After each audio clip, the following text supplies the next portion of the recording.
Itch it up, my selector. Due to some violent content, parental discretion is advised. I know you gonna dig this.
Well, it's Tuesday night here in New York City, and Joe is also on the East Coast, up in New England, just outside of Boston. And it's Tuesday, Joe, so that means it is time for a little sucker punch. This is the show where Joe Habib and Maestro, yours truly, take a different view of current events, different view than most we'll see if they tune into the mainstream media or oftentimes even other boxing channels, especially when we dive into boxing. What we do is we take the working man's perspective. We take the working class view when we analyze topics of the day. And in boxing, there's no bigger topic of the day than the Terrence Crawford lawsuit against Top Rank Boxing, and they have cited Bob Arum, and they being Terrence Crawford and his legal team. We got to jump straight out the gates with my brother Ronald Finkley. He's bigging up True Media. He's bigging up Ringside Reporter. That's Joe Habib. Look, I got to ding the bell, Joe, because he has come with the super chat. Thank you so much, Mr. Ronald Finkley. Your support is very much appreciated. Now, Joe, I got to give it right over to you because a lot of people have been saying, well, you know, Maestro, Joe, why do you keep talking about this? Why do you keep talking about Terrence Crawford in this legal case? I'm just going to throw it right to you, Joe. As you said, you know, we like to compare the corporate world, the politic world to boxing because they have a lot of parallels when you think about it, right? And I'm hearing a lot of people talk about, well, Terrence Crawford is a millionaire. He's making $6 million a fight. Who cares? Why do I care? But they're not looking at Bob Arum, who has 300 million and whose company was started by Muhammad Ali's manager and got a lot of help from Muhammad Ali himself, who was a fighter, right? So when I think about this, I compare it to the corporate world, and I am no longer in the corporate world. Luckily and gratefully, I am in the municipal world. So it's a different ball game. You know, I'm in a union now. I have representation. I'm part of the negotiations for our contracts, which expire every 3 years. But when I was in the corporate world, it was a whole different ball game. I was what you would call maybe a mid-level manager, right? So I was in between the worker and the higher ups, if you will, right? The corporate people, right? And I remember every year the budgets would come out and they would always cut.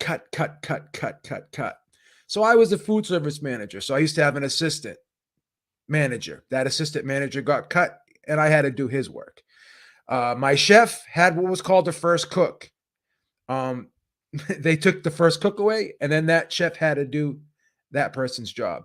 So all this money we would be saving the company, we would be told, oh yeah, this is going to help us. It's going to be able to make the company better. It's going to provide more resources for us, more technology. We'll be able to open up more places. But what they really wanted was, because if they cut labor and they made budget, they would get their bonuses, right? And all the while they kept cutting, and we were asked to do more work, right? So, B, what does this have to do with Terrence Crawford and Bob Arum? Well, Terrence Crawford is the fighter, right? And he is the world champion. He is among arguably the number 1 or 2 best fighters in the world, right? Highly skilled guy. As champion at 140 and 147, this man has knocked out his last 9 opponents.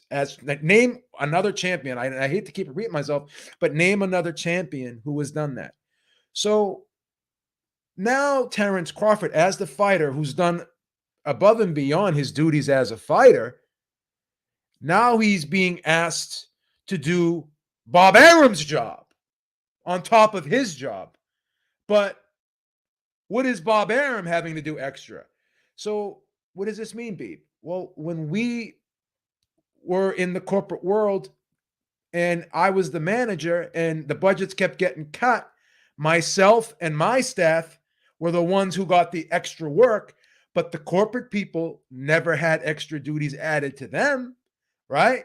So we were asked to do more work in order to save and bring more money into the company while they reaped the benefits. So the same is being asked of Terrence Crawford. I not only have to be the fighter, but I have to do Bob Arum's job for him as well, because apparently he can't do it.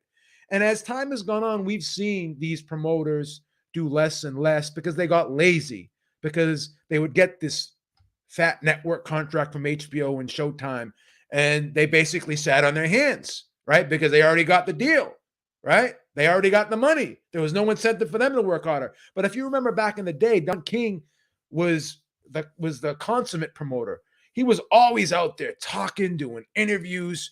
And regardless of what you say about Don King, he would make his fighters sound like they could walk on water.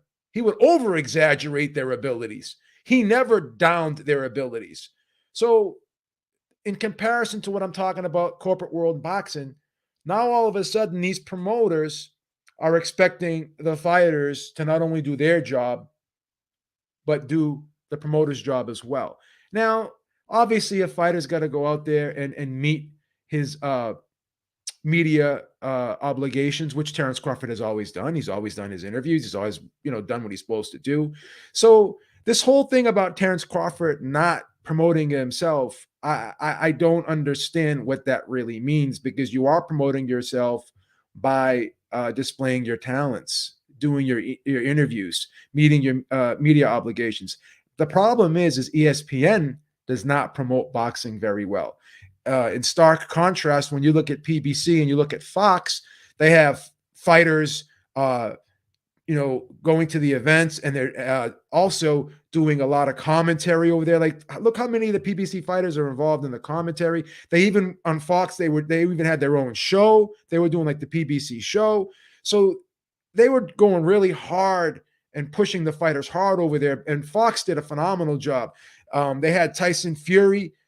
Even Tyson Fury was like going, he was part of that Fox promotion too, when it was Wilder Fury 2 and 3. He was going to sporting events. He was at football games, and during halftime they would interview Tyson Fury.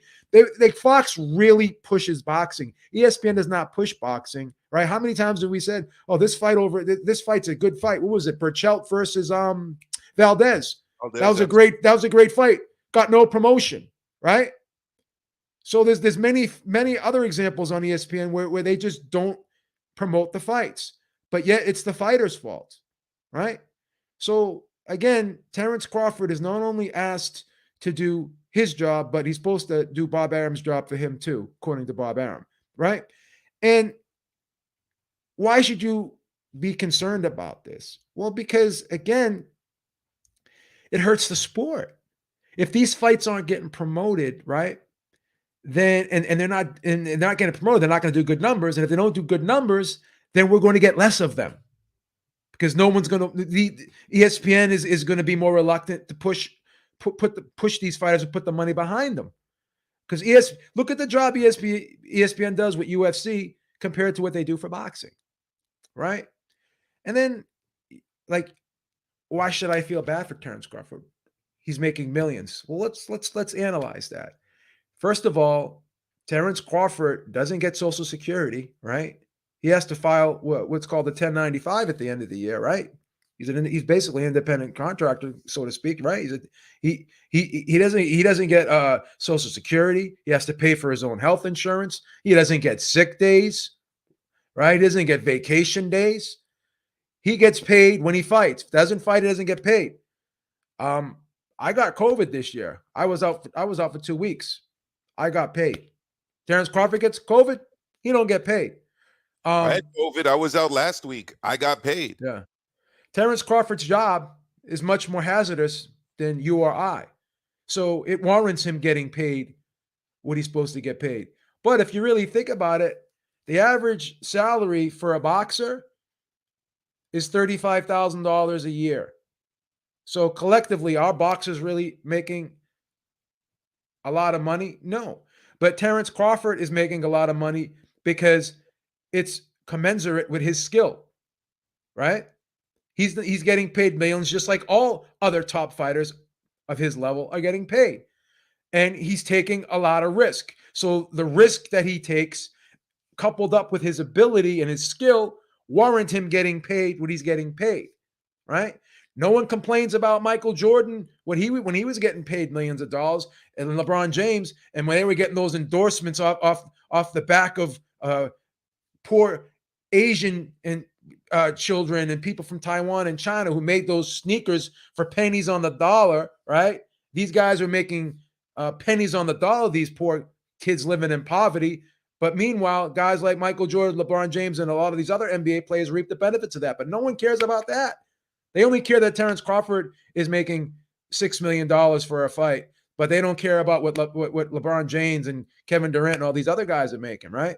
And who are under much less risk than Terrence Crawford is. Terrence Crawford at any time could get brain damage or even die in that ring. And people like that's what they sign up for. Okay, they sign up for it. So let's appreciate the fact that they signed up for it and commend them on their courage to be able to get in there and fight the way they fight, knowing that risk is there for them. Couple things. First, let's get to your last statement, which is that fighters sign up for this. Well, they sign up knowing that there's a risk, but they sign up to be competitive athletes. They sign up to entertain us with their skills. Now, we were going back and forth this morning, Joe, and we were talking about the realities that we've seen in the sport. I don't think Gerald McClellan signed up for this. And a lot of people out there, well, give me $6 million. If that's your everyday man, if that's, what I need to do to get $6 million, I'll do it. How many people would they take $6 million to end up like this? Would you, Joe? No. I wouldn't. And it's not just Gerald McClellan. Here we go. That's Pritchard Colon. Did Pritchard Colon sign up for permanent brain damage, ladies and gentlemen? All of you keyboard warriors out there, you guys that like to talk crap about these fighters, call them everything from the B word to the C word to the P word when they're not doing what you think they should do in the ring. Would you be up for getting this? All right, Pritchard Colon. What about Gvozdyk? What happened to him? Where's Gvozdyk at right now, Joe? Where's he at? Are we seeing him? He was a unified light heavyweight champion. Where's he? Can't fight anymore, and I don't even know if he can even work anymore. Right. Then we got this guy right here. You guys remember this guy? His name's Adonis Stevenson. Right. What happened to him? Well, he's having a lot of issues right now. Look at him. Right. We got Philly Drew Irish wanting to call in right off the jump. Let's get Philly in. Philly, can you hear me? Yeah, I wish I knew you guys were going on earlier. I would have asked to join you guys. Well, you're joining us right now, fam. So cook. Yeah. Like, here's the problem.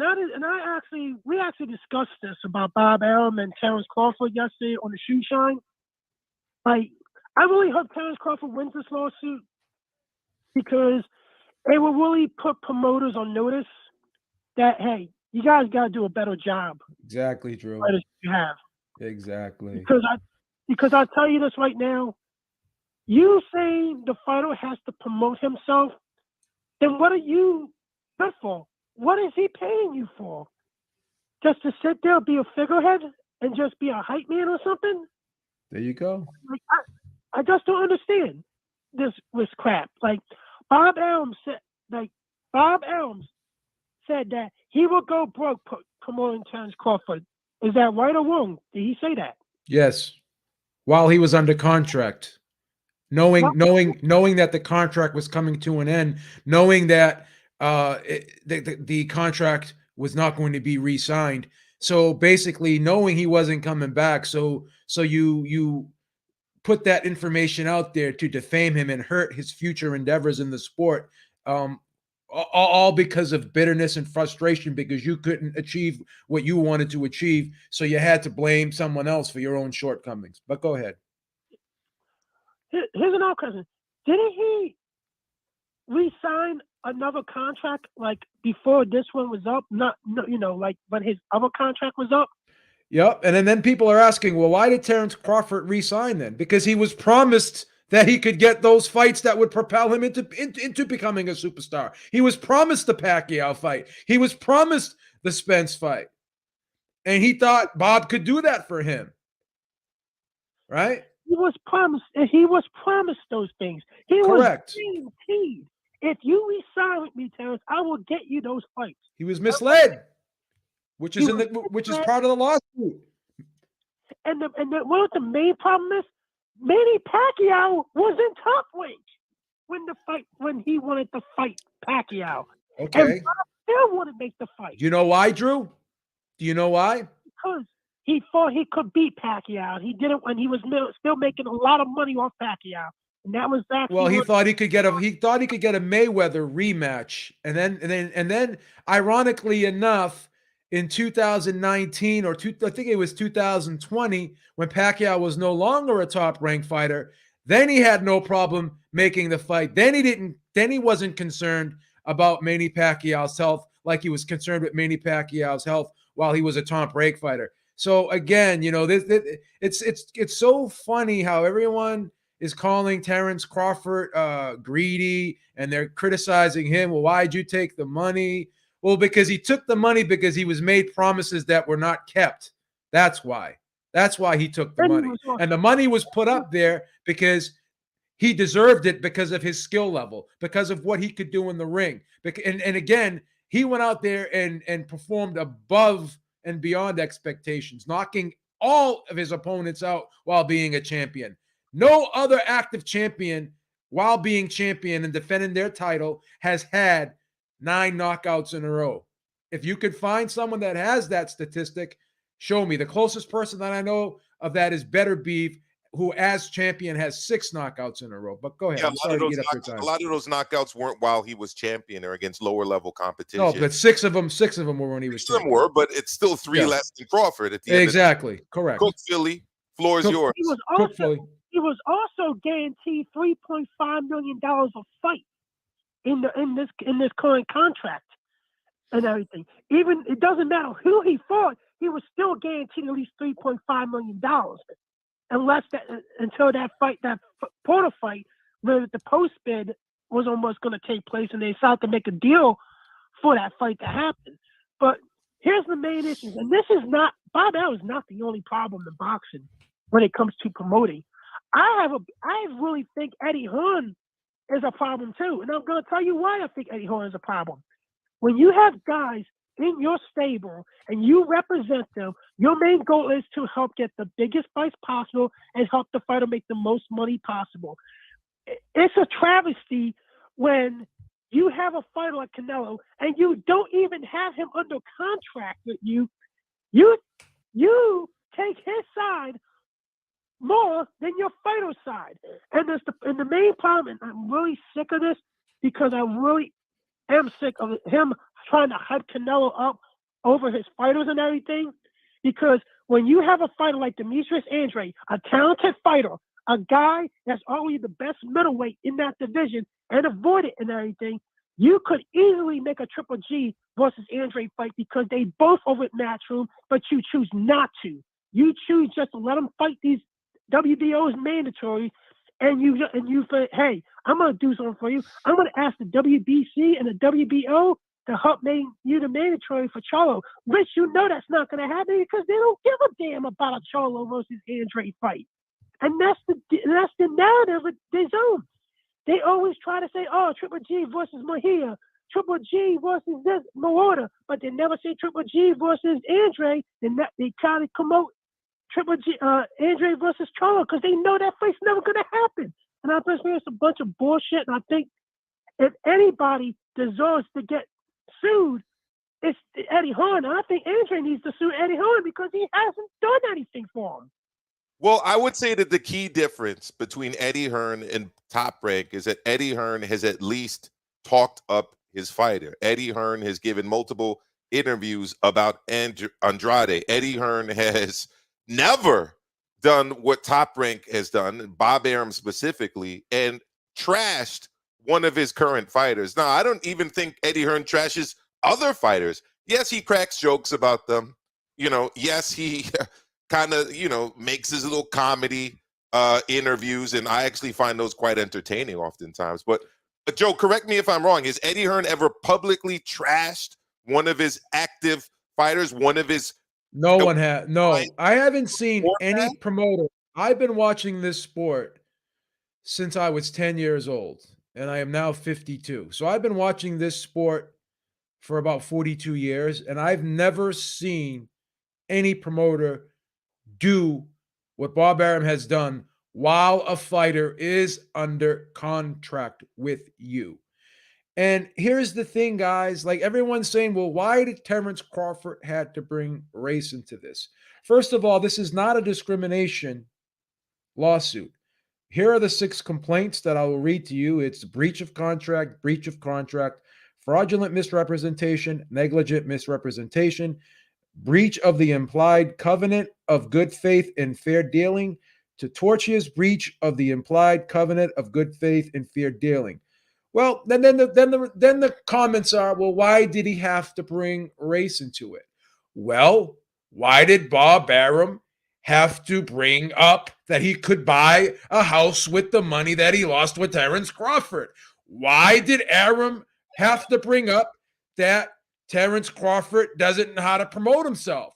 Why did Arum have to say, I've lost money, I've lost $20 million on Terrence Crawford? I lost all this money. If he doesn't want to resign with me and PBC wants to resign with him, fuck it. They could have him, right?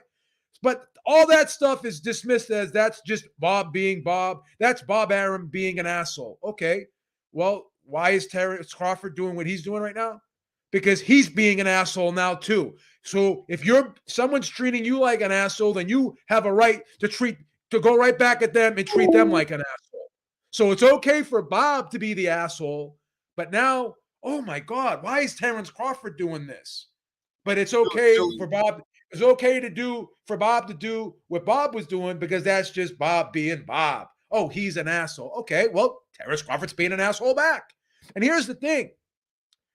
If all this stuff in this contract that in this lawsuit that Terrence Crawford's lawyer has put in here, that 2018 contract where it was said that he was owed 2 fights in 2020 and he only got 1, and he was promised the Spence fight, and he was supposed to get a $900,000 bonus if he was ready, willing, and able to fight Spence, right? And Spence was ready, willing, able to fight him. Both guys were healthy at the time. Then he was supposed to get that bonus, and that's why he signed that Kavaluskas fight, because he was led to believe and told that he was going to get that Spence fight if he signed for that Kavaluskas fight, right?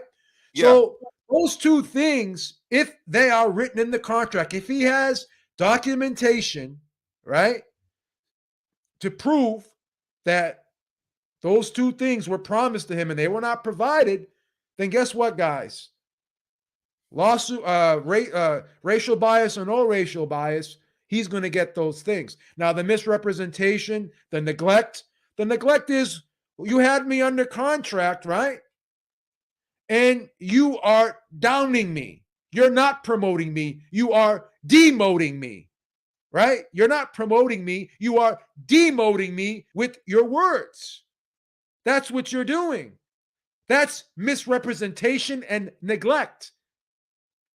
That's not what a promoter is supposed to do. That would be the equivalent of me owning a cleaning company and sending my cleaners to your house to clean your house for you and telling you my cleaners suck. They're going to do a shitty job for you.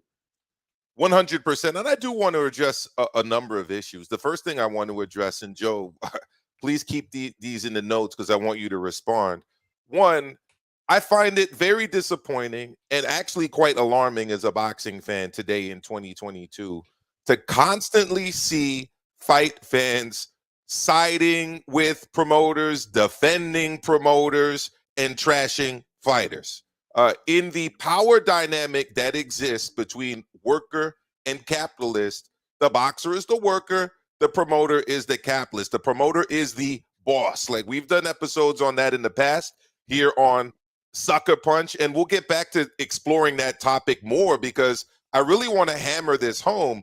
Most of us out here get up in the morning and go to work and have a boss, a supervisor. Many of us work for a company. Like Joe, I don't work for a company anymore. I work for, I'm a teacher. I'm in a union. So I'm benefiting in that regard. But most of us, especially here in the United States, work for companies. These promotional outfits are companies. They are for-profit businesses that make money on the backs of their workers. Boxers are no different. Just because a boxer earns millions of dollars for a fight doesn't change that. And I constantly see people, again, referring to, oh, well, they're not regular people. They're millionaires. Joe, why are you defending millionaires? Right? No pension, no health insurance, no sick days, no vacation days, nothing. Well, Samster here in the chat is saying at $8 million a year, 2 to 3 fights, Bud can afford to pay for health insurance, disability insurance, etc. That's not the best argument. Well, for him and his family, right? Yeah, for him and his family, and not deductibles. You know how much health insurance costs a year? Not just that. It's not just about Crawford. This is about fighters in general. Again, I'm going to put these people on the screen.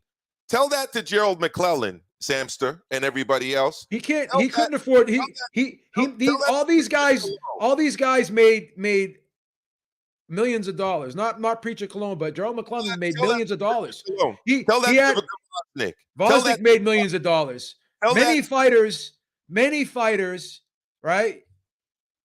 Okay, many fighters can't afford to pay for health insurance even after making millions, because you know how much some of these treatments cost. You know how much Gerald McClellan. You know how much it costs just for Gerald McClellan to live. Look, right and now? As Steven says, Samster, he probably gets 25 to 30% of that after taxes and expenses. Exactly. So that's the first thing. I don't understand. You know what's crazy, Maestro? With these promoters, that's number one. And Joe, respond to that, and I'm going to get to the second thing. Do you remember that? Video that Robert Garcia made when it's on YouTube, right? And he said, you know how much he was asked, how much of does a fighter keep of that $1 million when he makes $1 million? And I think at the end of it, the fighter, out of that $1 million, the fighter kept like 200,000. They pay 45% in taxes, right? Then they got to pay the promoter, they got to pay the trainer, they got to pay for the training team, sparring partners, and all that. So, right. So that's the first thing. And I don't know if you guys saw the interview that Paulie Malignaggi gave to Gerald McClellan got handicapped before he made big money. Mario Lopez and Steve Kim, but I'm getting those kind of vibes.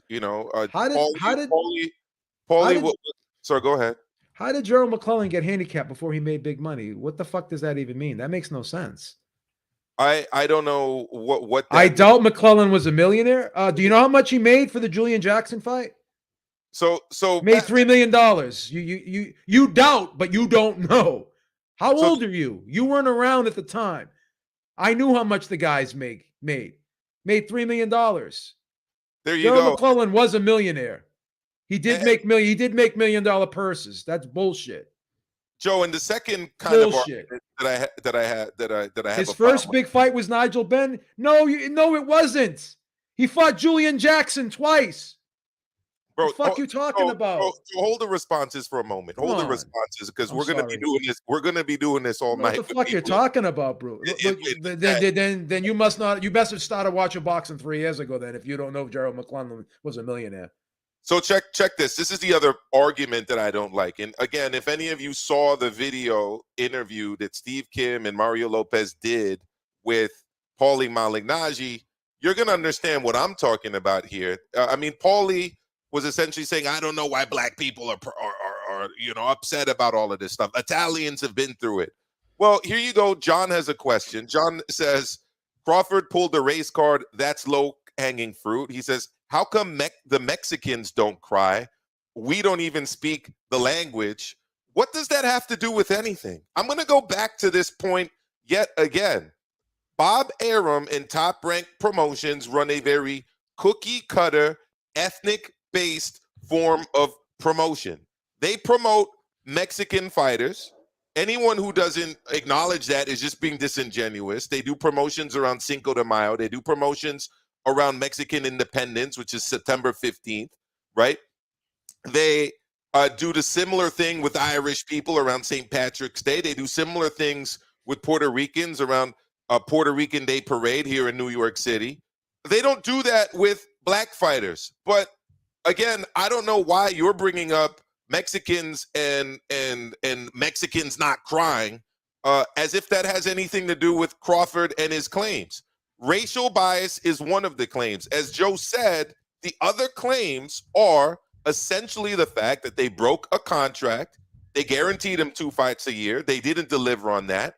And then they essentially engaged in negligent promoting by trashing the man's name publicly. And it's interesting to me too, Joe, on the flip side of it, all of these people that were pro-PBC people and trashing Crawford, all of a sudden Crawford's no longer with Top Rank. All of a sudden now they're pro-Crawford people. Well, who are you a fan of? You are a fan of the PBC or are you a fan of fighters? Are you a fan? Who are you a fan of? We got Philly Drew calling back. Philly, you're back on live. Feel free to cook.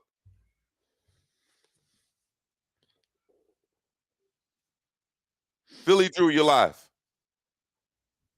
I don't know what's going on with Philly. He's here live, but he doesn't seem to, he dropped out again. I'm not sure what's going on with his calls. Anyhow, Joe, feel free to respond to my tirade. Well, we just got it in the chat, trying to minimize what Gerald McClellan earned and what, all that money Gerald McClellan earned went out the window when he got injured because all of the health care that he required cost him hundreds of thousands of close to $1 million, right? And he can't work now, right? So here's the thing. How old was he in that Nigel Benn fight? I think he was like 30. So now he can't work again for the rest of his life. Now maybe I don't even know if he can go on. He can't even go on disability. You know why? Because he doesn't pay the Social Security. They had to have people donate money to them to help them. They had to do a GoFundMe. So Lennox was asking for the link about Julian Jackson. I think you've addressed that. I just showed him that he made $20 million in his career. I just showed you. And mi hermano causando pánico, Santeo Media, he says he saw the video that you're referring to. So I don't quite know what the issue is. And okay, John comes back and says have an MLK fight then. MLK Day is not a celebration. MLK is a commemorative day. It's a remembrance. It's a day. tribute. It's a tribute, basically. You're not celebrating the fact that the man got assassinated. What are we talking about here? Martin Luther King Jr. was assassinated in cold blood. That's not a celebration. What are people not understanding? What are you not understanding? And again, why are you comparing? Right? Look what he's gonna keep trying to say that Gerald McClellan did not make millions in his career. He's after I just showed him the link. Have an MLK Day fight as if people are going to be shooting off fireworks over the fact that Martin Luther King Jr. was shot in cold blood. Guys, if you're not admitting the fact that black fighters under Top Rank have not been promoted in the same way as other fighters, then honestly, you're not living in reality. You're not living in reality. And I'm sorry to tell you this too. I find ethnic-based promotion low-hanging fruit. You want to talk about low-hanging fruit, talk about ethnic-based promotion. Oh, what's your nationality? Oh, we're going to promote you that way. Oh, what's your ethnicity? Oh, we're going to promote you that way. I'm tired of it. Promote the fighter. We've got a caller calling in on Skype. Hello. No, it's true. I had a problem with my Skype call. Philly. Can you hear me? Yeah, I can hear you now. Yeah, I don't know. You guys are breaking up on my regular phone. I have to call you the Skype phone. Okay, go for it. Well, here's the main issue I got. When they try to put the racial claim in there, like people were saying, it was racial claim.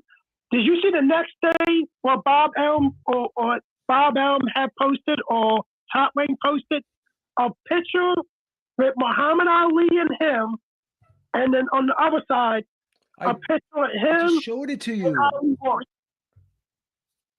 He's asked me the link. I just put it on the fucking camera. You just gotta ignore it. You just gotta. I can't. What does he want? You can't be going back and forth with people in the chat spitting ignorance. Philly, keep cooking. You're absolutely right. I saw what you're talking about. Keep cooking, Philly.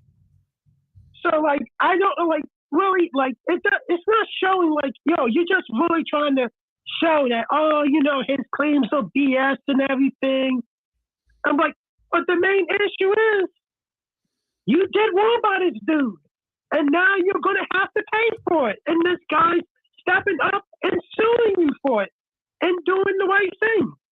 And I think people really need to stop trying to say that Crawford needs to do more or Crawford didn't do this, Crawford didn't do that. He's the only man that ever stopped Sean Porter. Or Spence didn't stop Sean Porter. That fight was close. Sean Porter was winning a fight, in my opinion, before he got knocked down. 9 straight knockouts in championship fights. Who else is doing that? Who else is doing that? And he's a former undisputed champion. Former undisputed champion. You can't promote that? You can't promote that. I don't get it. I don't get it. And again, someone out there, all you people, and you got to tell me what is it about these companies that has you siding with the company over the worker? I just don't understand it. You're a worker. Crawford is a worker. Why are you siding with this company? A company that trashed them publicly. Would you be cool with your employer running your name through the mud while you're working for that employer? Would you be cool with that? I wouldn't be cool with it. I wouldn't be cool with it at all. And at the end of the day, he is their fighter. He is their client. It is promotional malpractice to be thrashing the guy's name publicly while you're supposed to be doing a professional job. It's that simple. And how anyone could side with Top Rank in this is beyond me. It's absolutely beyond me. And here's another example. The Josh Taylor versus Jose Maria's undisputed unification fight. That didn't get an ounce of promotion until a week and a half before the fight. Here we go. Come on. Here we go with Punch Millet. His people don't show up or buy his fights, no matter how good or bad he's promoted. That's a bigger issue no one talks about. They said the same thing about Floyd when he was with Top Rank and then he left. First of all, that's not true. This is the same thing about Floyd too. Joe, last time I checked, I could have sworn I saw great crowds for him in Omaha, Nebraska, in front of his people. Yeah. I could have sworn I even saw Warren Buffett going to those fights. What are you talking about? What are you talking about? He's filled out his arena in his hometown. What are you talking about? Again, you're siding with the company, a company that did not provide this man with a professional service like they were supposed to. He was contracted to get 2 fights in a year. They didn't do it. They were contracted to promote him, and they trashed his name. What are we talking about? What are we talking about? Two questions. One, how many people does that Nebraska arena fit? At least 15,000 people, right? It feels a lot. I'll look it up right now. It's a good question. But it's even though Omaha, Nebraska is not a boxing city, is not a big city, or not a dominant sports town, he sold it out every time he fought there. And that field has at least 15,000 people that can fit in there. The Pinnacle, I just looked it up. The Pinnacle Bank Arena is a 15,500 seat indoor arena in West Haymarket District of Lincoln, Nebraska. 15,500 people. He filled it multiple times when he was fighting there. What are you talking about? What are you talking about? And why are you siding with the multi-million-dollar corporation over the fighter? What are you talking about? Well, I don't get it. I don't get it. Philly. Like, that just proves your point right there. He filled a winner multiple times. It does not matter what I would say. People are that's the one thing they're gonna say as an argument. It's in Nebraska. What happens if he filled a arena up in Florida? Oh, it's not Vegas, it's not Texas, it's not LA. He filled a 15,000 seat arena on multiple occasions. It does not matter where the fight was. It doesn't matter. And as my brother, mi hermano Nopal, mi hermano causando pánico, Nopal Boxeanos. Everybody's got to check out Al Chile with him and with my other hermano causando pánico, Chicano Prophet. He says they owe him money, y'all. The racist sheesh is besides the point. Pay the man. I mean, Joe, what are we talking about? Why is this controversial? And why are people yet again, fanboying over a company? Oh, I'm a PBC guy. Oh, I'm a Bob Arum guy. I don't get it. Let me ask you this.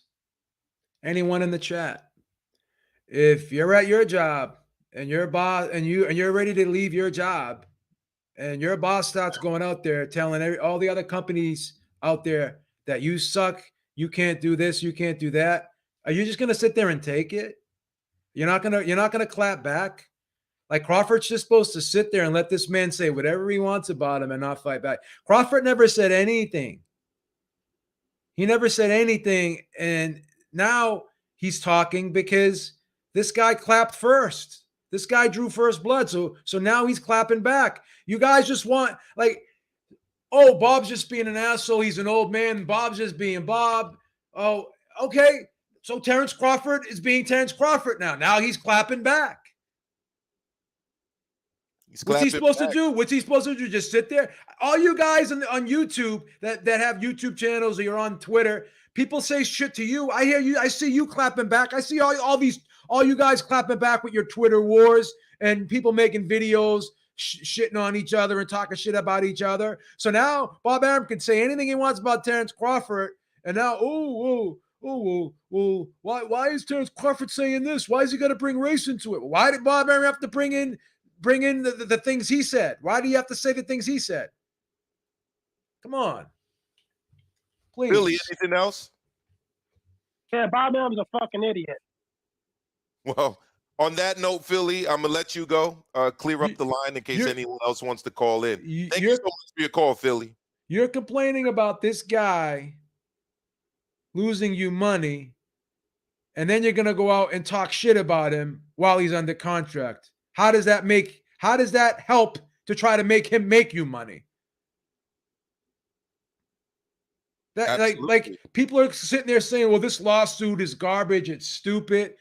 Isn't that stupid too? You got someone under contract and and they're going into the biggest fight of their career against Sean Porter. And before that, you had all these headlines and quotes and videos of you trashing the guy while he was under contract. Come on.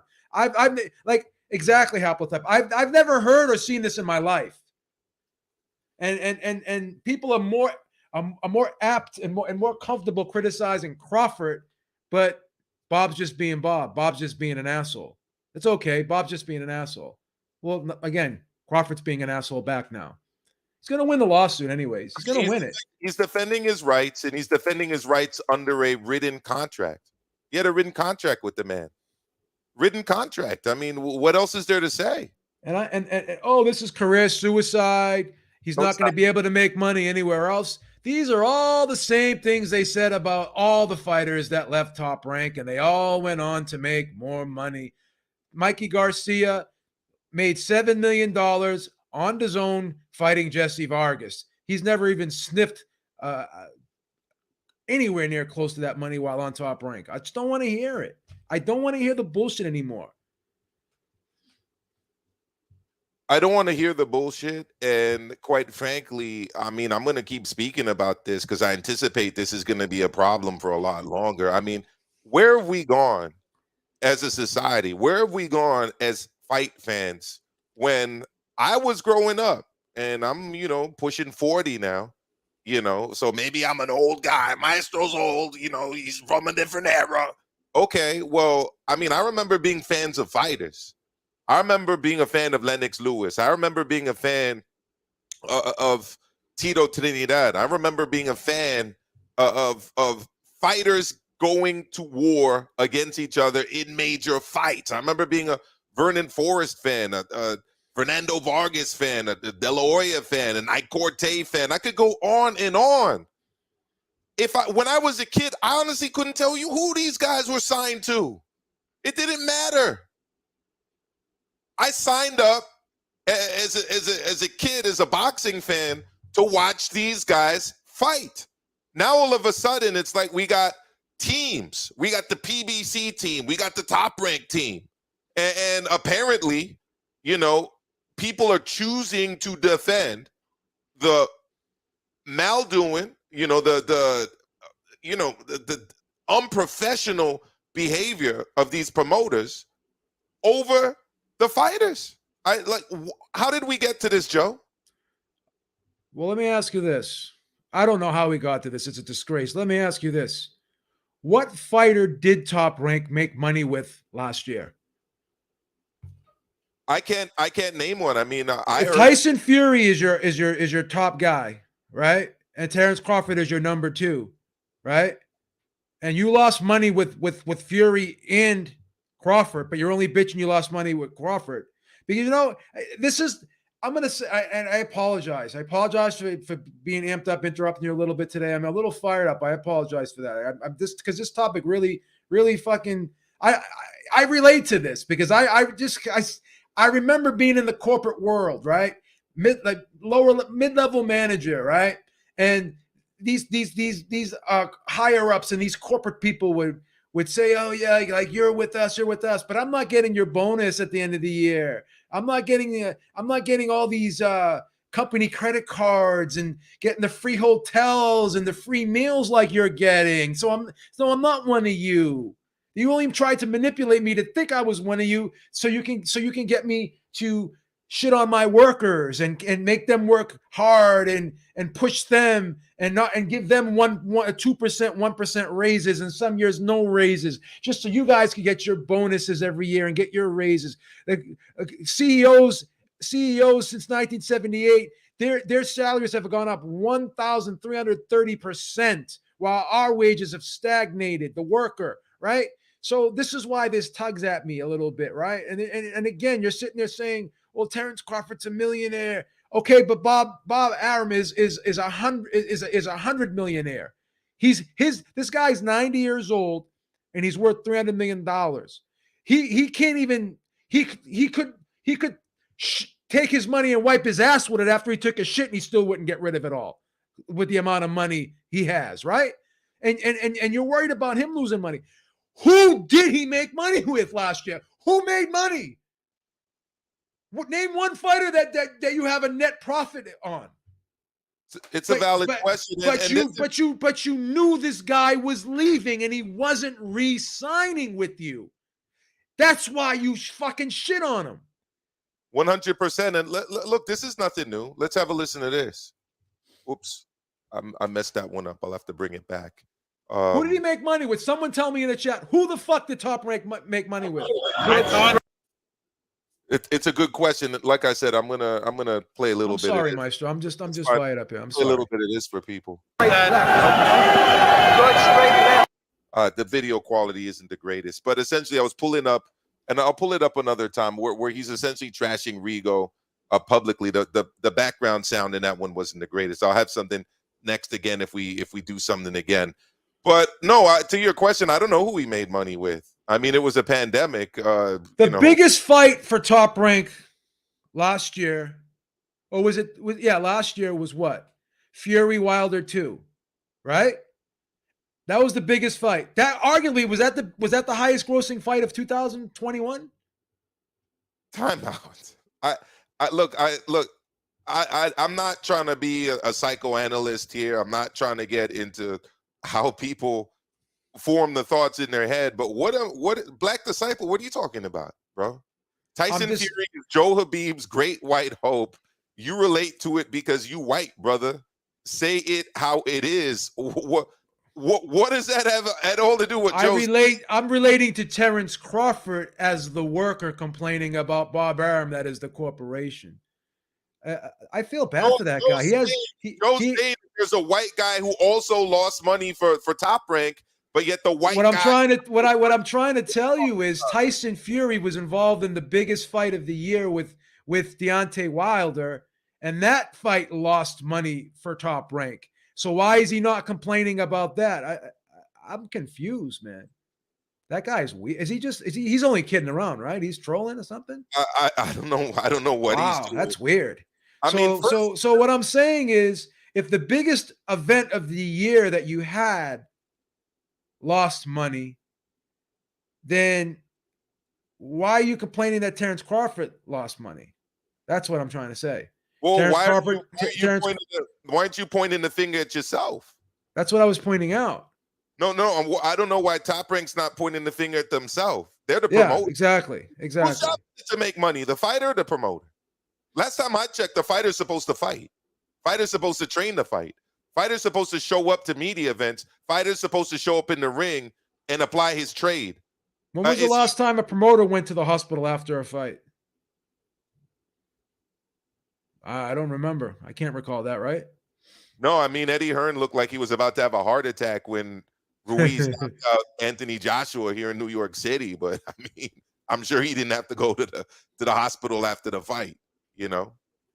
And as King KO says, yeah, Bob lost money on Fury. Ortiz is not Top Rank. Virgil Ortiz is Golden Boy. Luis Ortiz is PBC. PBC. So I don't know which Ortiz. I don't know what Ortiz he's talking about. So look, the question for me is simple. The question for me is why people are siding with the promoter in this case. I thought we signed up to be fight fans, or did we sign up to be promoter fans? I mean, why? I just have this question. Why is the success of Top Rank on Bud Crawford's shoulders? Why is it on his back? I thought Tyson Fury was supposed to be the golden child when they signed that big ESPN deal. Did he show up to fight David Benavidez Jr.? Did he show up to fight the Mean Machine? Did he show up to fight Amir Khan? Did he show up to fight Kell Brook? Did he show up to fight Sean Porter? He showed up to fight. He did his job. So Lennox was best. Lennox was best. You're not here to have substantive debate. You just told on yourself. You're not here to have substantive debate. You're just here to get under my skin. Well, I guess now you're not even worthy of me answering. This is the last time I'm going to even respond to you. Now I'm just going to ignore you for the rest of your existence on YouTube because you just Now, all the people that don't believe that there's a history of racial bias. Oh, Maestro, all you do is bring up race. You're a hater. Everything is racial to you. No, first of all, I'm approaching this with a working class perspective. I work. I'm in a union. I get up. I do a 9-to-5 job. I work for someone else. I'm not a capitalist. I'm taking the perspective of the worker. Terrence Crawford is the worker. He absolutely is. But having said that, I'm also able to concede. I'm also able to see with my 2 eyes that there is racial bias with Top Rank. Joe, I'd like you to illuminate for the viewers right now, the 52 people watching us live here in the chat, what you taught me earlier this week on MLK Day, by the way, about Top Rank's track record during apartheid in South Africa. Please explain this situation, because I don't think a lot of people here understand this. I don't think a lot of people here know about this. Go for it. See if I can pull up the open up the contract here so I can get the actual quotes. Well, I'll lead into it for people. I have it right. I have the contract open. When countries were refusing to engage with South Africa, when countries were refusing to send their football teams, their rugby teams, people were refusing to play in tennis tournaments over there, or pretty much or do concerts. Major bands refused to go and perform in apartheid South Africa, a country, by the way, where black people were restricted to living in slums and had to have identity cards to go inside cities to work for white people. Killed in the streets too. Killed in the streets for protesting. Couldn't go to the same schools. Couldn't go to the same hospitals. Couldn't eat in restaurants. Living as subhuman, like literally workers whose only existence there was to go from the slum or to the job where they're paid pennies, back to the slum, unable to live in the big cities. Bob Arum was doing business in apartheid South Africa. Do you want to hear the quotes, Maestro? I got them right in front of me now. South Africa. You telling me that that's not a track record of racial bias? Is that what you're telling me? Arum, it's just low-hanging fruit. Why is he bringing race into this? He damn well should bring race into this. He damn well should bring race into this. Arum visited Johannesburg in 1982, not his first trip, during the high tide of apartheid. That's when it was at its worst. And that's when Arthur Ashe spoke out about it. Larry Holmes refused to fight over there. A lot of entertainers were boycotting, and a lot of athletes were boycotting going to South Africa during this time. So Arum visited Johannesburg in 1982, not his first trip, during the high tide of apartheid, and in violation of the boycott propounded by the African majority. Of his time in South Africa, Arum arrogantly stated, "I made more money from the concessions on one fight in 1979 in South Africa than I do from a whole promotion in the U.S." Adam and Kurtzner also arranged for fights in the homeland of Botswana, which had been made into an independent black state as part of the South African government's apartheid, right? So that was a separatist region right there, right? It was a region that was created for black people to live in because they weren't allowed to live in places. Yeah, that's what I'm saying. It's a separatist region. This is where the black people can live and they can't live with us. So we had a fight there, right? Arum's black state of the South African government's apartheid policy. Arum was asked whether staging fights in Botswana, I have a hard time pronouncing that. Botswana. Okay, thank you so much. And implicitly, the internationally condemned apartheid policy credibility. Arum responded, "I couldn't care less whether the Botswana is an independent nation or not." So he's telling you he doesn't care if they're being segregated or not. Okay? If the fight is bad, people won't tune in. And if it's good, they will. I prefer to let the United Nations fool around and determine whether these people are puppets or not, as long as I can do business and put on a fight, right? Politics, frankly, bores me. So state-sanctioned segregation and racism and a situation where black people, by the way, indigenous Africans, aren't allowed to live in their own country, essentially, because what they did was they set up little slums and made those in the countries. Well, that's just repeat that last line back, Joe. As long as I can do business and put on a fight, politics, frankly, bores me. It bores you that black people are not allowed to live with white people and go to the same stores, schools, and anywhere that a white person is in the vicinity of. They're being segregated and ostracized on their own little island somewhere or region somewhere in the country, right? And they're getting abused, they're getting beaten in the streets, killed in the streets, but that bores you. And I'm going to say something, and I don't give a, Beeb, you're a hypocrite. That's like cancel culture. You're going back all those years. That's not cancel culture. Let me explain something to you. He was 43 years old at the time. Okay? 43 years old at the time. That's a grown, mature man. Mentally, right? You're not going to grow that much different from 43 than to 90. Right? Your moral compass is already established at that point. Right? Your ideals, your character is pretty much developed at that point. You don't change that much. Your ideals, right? He was 43 years old when he made those comments. He wasn't an 18-year-old, a 19-year-old, or a 21-year-old. Okay? Not only that, he's an attorney. Not only that, this is an Ivy League educated, Harvard educated, Harvard law school guy. This ain't no fool. This isn't some guy making a tweet in high school that's being brought up later on at his job. This is a grown man, a lawyer, living in the United States where everyone knew what the hell was going on in South Africa at that time. If you said that, hear about what was going on in South Africa at that time. Joe, read that line back to me. Read it again. Let me go back to, I'm sorry. Read it again. Okay, as long as I can do business and put on a fight, politics, frankly, bores me. Doesn't matter if people are dying, if people are segregated, if blacks are told they can live here but not here. Doesn't matter. I missed a couple super chats that I got to get to, and then I got to get to a Can I read? Go get the super chats, and I'm going to read you some more. Alexander Wilson with the super chat. Big it up. Thank you so much for supporting my brother Ringside Reporter and Sucker Punch.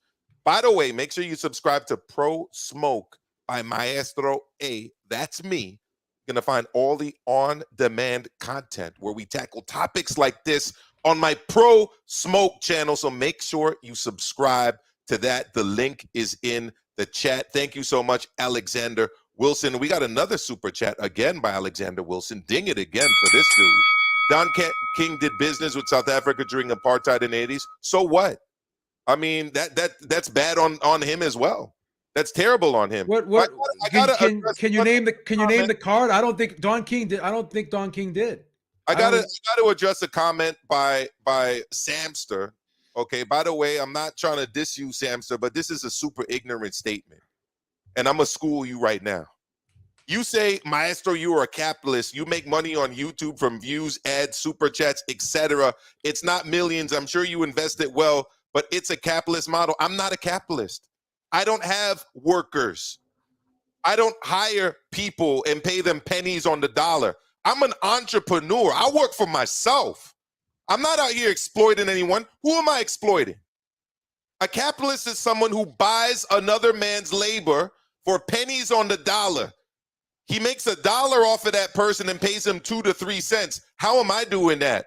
With my little operation here at my desk in the Bronx, New York, streaming out to you, not charging you a cent. I'm not even charging you to watch this, let alone exploiting a worker. I'm a worker. I sell my labor to someone else. I don't buy people's labor. So you got to understand what you're saying before We're still the workers because YouTube is the corporation. I'm working for we, YouTube. we don't even get to keep our super chats. We only get to keep. YouTube is making money off my work right now. They take a percentage of our super chats. They take a percentage of our channel memberships. We're not capitalists. We're working for YouTube. And by the way, look, Zuka is right. I mean, I'm against what Israel's doing in Gaza and in the West Bank. I'm against that too. I'm against the way the state of Israel treats Palestinians. I'm against that too. By the way, I'm also against the way Morocco treats the people of Western Sahara. Look that shit up. Look that shit up. Look, I dropped the link if anyone wants to join us. The link is in the chat. I'm going to drop it right now. Phone lines are also open. We're going to be handing over to D-Style Boxing pretty soon because he's going live. My brother, HCP, mi hermano causando pánico. That's the quarterback of HCP. He's got the HCP show tonight. He's got Killian Art on there. They're going to be giving out 2 crazy prints, okay? You can win those prints by watching the show live. So make sure you check out my brother D-Style Boxing, mi hermano causando pánico, el capitán of HCP. Alexander's back again with the super chat. Jerry Coetzee. Greg Page was the Don King fight that he did business in South Africa.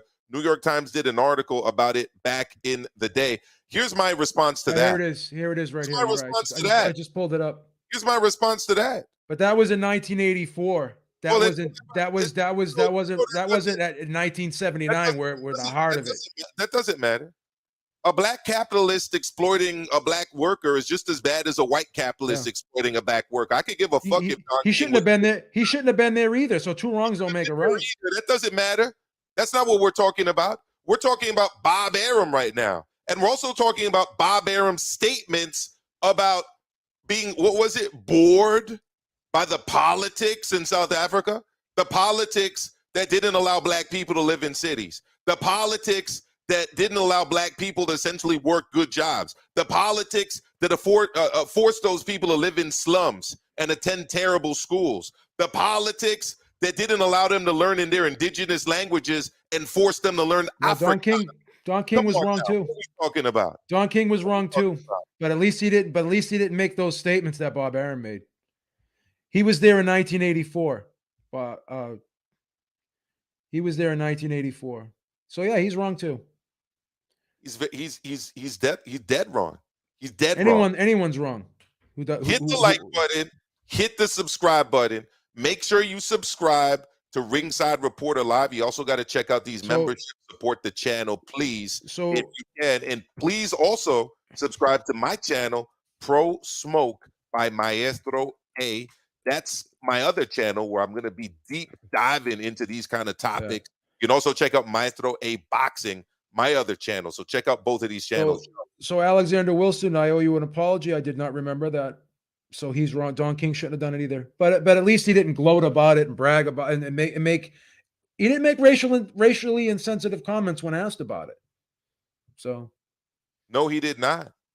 No, he did not. Here's a quote in that article. It says, this is Arthur Ashe. We've been very successful in convincing black athletes and entertainers not to go down there, said Ashe. As far as I know, Page is the only one who slipped through in the last 12 months. After a lengthy conversation with the promoter on Tuesday, Ashe said he and Randall Robinson, executive director of a trans-African lobbying group also opposed to apartheid, were fairly well convinced that without Don King, Greg Page wouldn't have fought in South Africa. Ashe said there was a possibility King would be dropped from the group. King was part of the group too. He was part of the group that was against it. He absolutely was. So listen, that's it tonight, everyone, for Sucker Punch. Thank you so much for joining us live. Again, you got to check out Pro Smoke by Maestro A. That's me. That's my other channel. It's a channel where I'm going to be doing dives into these kinds of topics with Joe Habib. It's also where you can check out the on-demand clips of this show, Sucker Punch, okay? I also want to make sure that you check out Maestro A Boxing. I know a lot of you are already subscribers to that channel. If you are not, check out Maestro A Boxing, because look, I do this boxing thing too.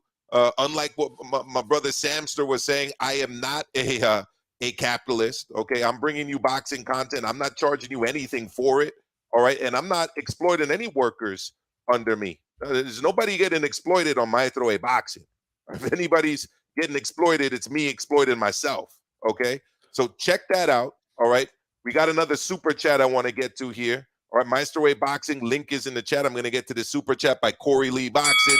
Awesome show. It's ice season. Corey Lee Boxing. You got one from Philly Drew too up at the top. Shout out to Philly Drew as well. We got one right here. Super chat from Philly Drew Irish. End of the day, things have to change, and it starts with the fans. It absolutely does.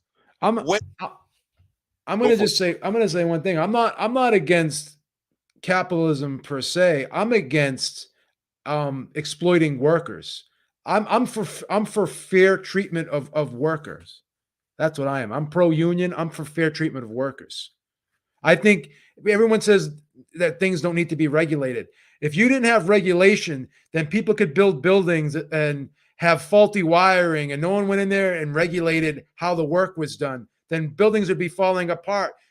Electrical fires would be going up everywhere. People would be dying. So you do need regulation, because if people aren't regulated, they're not going to be held to a higher standard, and they're not going to do what they're supposed to be doing. I think Maestro dropped off here. I don't know what happened. Maybe he's going to jump back on. But I think I'll wait for a couple minutes to see if he's going to jump back on. And if he does not, I will end it right now. Yeah, I think he's gone. All right, guys. Thank you so much for checking out the show. And this is a conversation that needs to be had, because, this is a very important discussion, and it's important that the boxers get treated fairly, man. Let me let him back in. Oh, I'm sorry, Maestro. Here you go. It's all good. Look, we're here to talk about fighters getting treated fairly. That's what it's all about, and there are benefits of capitalism. Capitalism has provided, work and this industrialization and all that other stuff. But there's also an evil side to it. And, I'm for workers taking over the economy. Corey Lee, what's good, fam? What's going on, y'all? Can y'all hear me? Loud and clear. Little background, but we can hear you. Yeah, I just want to say, man, I'm at work, man, but awesome show. Man, Bees is still staying on these people's throat, man, about this topic, and he's not letting up. And I respect that from Bees, you know what I'm saying? And I think this needs to be put on the forefront. I think a lot of things in boxing aren't talked about, and they're shunned underneath the rug. And it's a day and age now where we have a voice. And, sometimes it's not a voice of reason. Sometimes Bees says, I'm passionate about that shit. Yeah. So it's like that's how he has to get it sometimes, and Maestro as well. So I'm getting overtime here at Amazon. I'm just working my ass off days and days. So I just want to say, man, y'all having a great show, huh? You work for Amazon? Yeah, I'm a supervisor, man. There you go. So you know all about big business, man. You know all about billion-dollar corporate. Come on now. No, I just know about working a lot, man, and not having energy for anything else, man. Yeah, man. But I just want to tell y'all, man, that y'all having an awesome show, and I'm just tuned in, and I just want to say that I've been listening to the whole show, and yesterday when Beebs did his live stream as well, and when Beebs and Eric did it on Sunday when they first started talking about it. And I think Beebs, you should keep it going. I think you're definitely on to something, and you're bringing out a lot of gray areas in boxing that people need to see. People don't really know about this type of stuff until you break it down. And I ain't gonna lie, I love when Beebs say, I'm dropping gems. Hold on real quick. I'm dropping gems. Hold on real quick.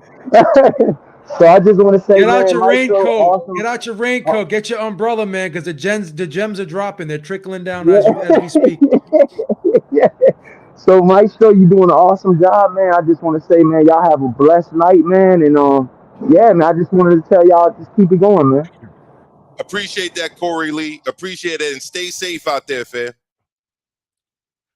Amazon workers are unheralded, man. They're bringing us goods.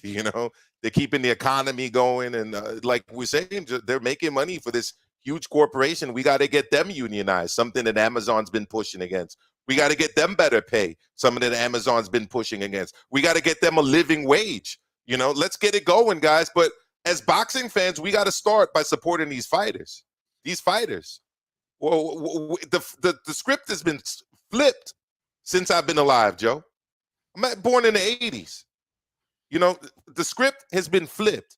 We now have fanboys of promoters, fanboys of corporations. Let's get back to being fans of these fighters. That's my message for today. Let's get back to being fans of the fighters, and let's get in support. Let's get behind Terrence Crawford and what he's doing, because he's trying to change the game. Joe, I'm going to leave the last word to you.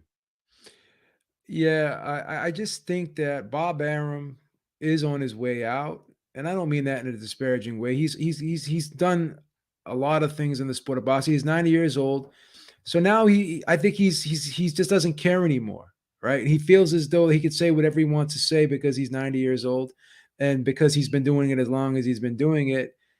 There's no more accountability from Bob Arum anymore. No one's holding him accountable for his words anymore. Everyone's just laughing it off, making a joke about it. And I just think that needs to stop, and it needs to stop now. It needs to stop now. I think Terrence Crawford was the only fighter that really stood up to him and really stuck it to him. Other fighters have tried, but I think Terrence Crawford will make an impact, and he will I think he will help change the game a little bit. This is the first step. This is the first rung in the ladder, right? It's an important step. It's an important. Needed to be done. And again, I am very passionate about it. I am very emotional about it. I'm not going to fucking hide it. I'm not going to hide it because it's important. It's important. You guys keep complaining about these big fights not getting made, and it's because of the promoters. Everyone talks about how boxing is not popular like it used to be. The promoters took it off free TV and put it on premium television and on pay-per-view. So you want to blame the decline of boxing, don't blame it on the boxers. Don't blame it on the fighters, because we have great fighters. We have entertaining fighters. We have fighters that have great personalities, right? But promoters have gotten lazy, and they've gotten greedy, right? The promoters it's the promoters. They were the ones that did all these things. They are the major problem in the sport, not the fighters. Absolutely. I'm going to ding the bell for that last statement, Joe. That's it. You guys know my theme music. It's right here. All right, we're going to be out of here real quick. Head over to D-Style Boxing for HCP right now. All right, tell them that Beeb and Maestro sent you from Sucker Punch. This has been Sucker Punch. This is Joe Habib. This is Maestro. Another great show, Joe. We're going to do it again next week. Until then, guys, we're up out of here.